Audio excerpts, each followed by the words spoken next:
Oleh karena itu dijelaskan di dalam suatu hadis, tapi ini hadis yang lemah, hadis yang lemah tapi maknanya benar. Hadisnya dhaif, ya, tapi maknanya benar. Sebagaimana dijelaskan oleh Salafis Syekh bin Baz, inna min ibadi man la yuslihu imanuhu ila al-faqr. Sesungguhnya di antara hambaku yang mana dia tidak akan diperbaiki keimanannya kecuali dengan kefakiran.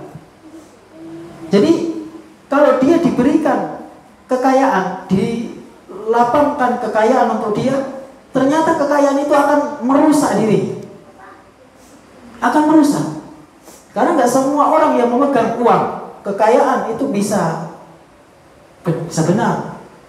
Ya, tidak semua orang yang memegang harta itu bisa beres. Oleh karena itu di antara cara Allah SWT untuk memperbaiki kondisi orang ini, Allah jadikan dia dalam kondisi fakir. Wa inna min ibadi man la yuslu imanu illa al-ghina. Dan sesungguhnya di antara hambaku ada orang-orang yang tidak diperbaiki keimanannya kecuali dengan harta, kekayaan. Dengan kekayaan diberikan kepada dia, beres, stabil. Ya, istilahnya dia bisa memegang kekayaan. Walau afqartuhu la afsadahu dzalik. Kalau seandainya aku menjadikan dia menjadi fakir, maka kefakiran itu malah akan merusaknya. Ya. Ini salah satu bentuk penjagaan Allah Subhanahu wa taala. Dzalika fadlullah yu'tihi man yasha. Itulah keutamaan yang Allah berikan kepada orang yang Allah kehendaki. Ingat, ini jangan diyakini kebenarannya, karena nggak boleh meyakini kebenarannya.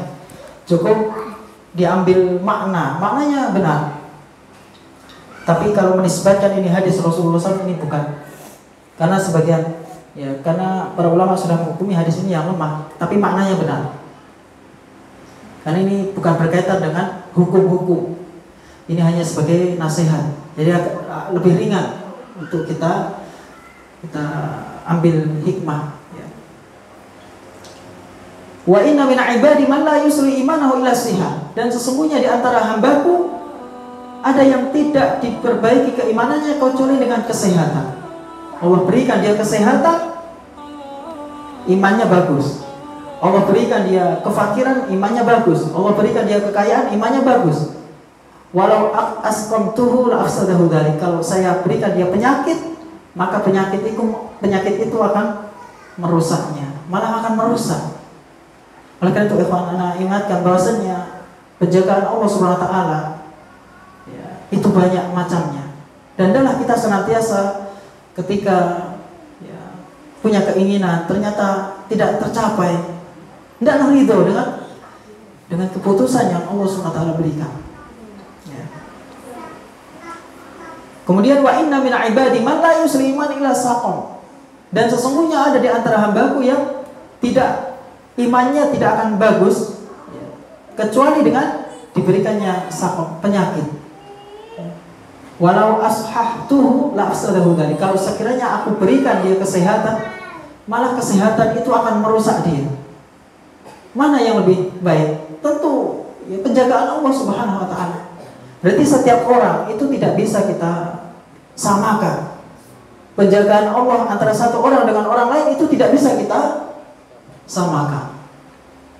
Oleh karena dzalika fadlullah yu'tihi man yasha. Itulah keutamaan yang Allah berikan bagi orang yang Allah kehendaki. Wa inna min ibadi man yatlubu baban minal ibadah. Dan sesungguhnya ada di antara hambaku yang dia meminta satu pintu dari pintu ibadah. Dia pengen ibadah, satu pintu ibadah. Fa'akufu anhu. Dan aku menahan dia dari satu pintu ini.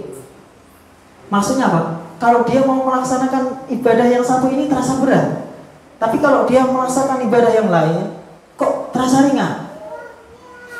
Likaila yadkhuluhul ujub. Ternyata supaya tidak masuk pintu ujub, bangga diri dengan ibadah tersebut. Ini salah satu bentuk penjagaan Allah Subhanahu wa taala. Ingat, kita tidak akan sempurna pengamalannya terhadap semua syariat ini. Ya, ambillah sesuatu yang ringan tapi terus menerus. Dari amalan-amalan sunnah ringan tapi terus menerus. Inni udabbiru ibadi bi'ilmi bima fi qulubihim inni alimun khabir. Sesungguhnya aku mengatur hambaku dengan ilmuku. Allah lebih tahu kita daripada diri kita. Ini yang harus kita ingat, ya Pak. Allah lebih tahu kondisi kita daripada kita. Ya. Allah mengetahui apa yang ada di dalam hati-hati mereka. Sesungguhnya aku mengetahui, maha teliti. Ya.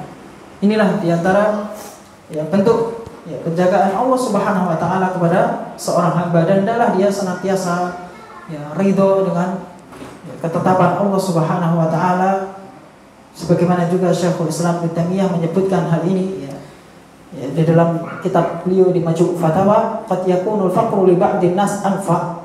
Terkadang kefakiran untuk sebagian manusia itu lebih bermanfaat daripada harta. Betapa banyak orang diberikan harta nggak lulus dia.